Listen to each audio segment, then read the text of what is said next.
Hello everybody, welcome to your English class for this 5th semester. My name is Carlos Enrique Lopez Rodriguez and I'll be your teacher. Now I'll give you some specific information in Spanish for this semester, okay? Bien, en primer lugar, pues jóvenes, esta es la presentación de nuestra sala virtual en el Classroom.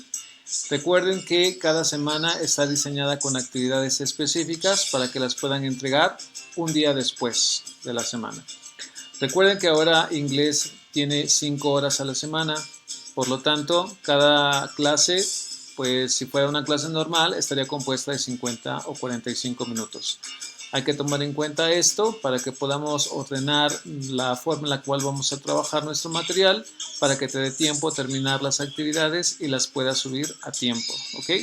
Bien, cada semana vamos a tener un video presencial en el cual pues nuevamente se hará algún repaso del tema que se esté viendo, así como disipar dudas y también dejar actividades extras.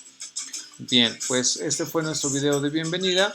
Y cada semana pues vamos a estar dando información adicional, ¿ok?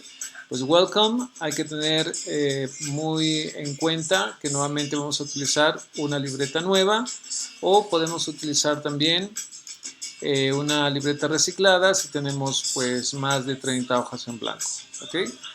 Nuestro material de apoyo en este caso van a ser recursos electrónicos, videos y trabajos que yo voy subiendo en el Classroom. Por lo tanto, esta vez no vamos a adquirir ningún libro. Nos vamos a adaptar a las circunstancias a las cuales pues estamos viviendo. ¿Ok? Okay. See you next week in our new video.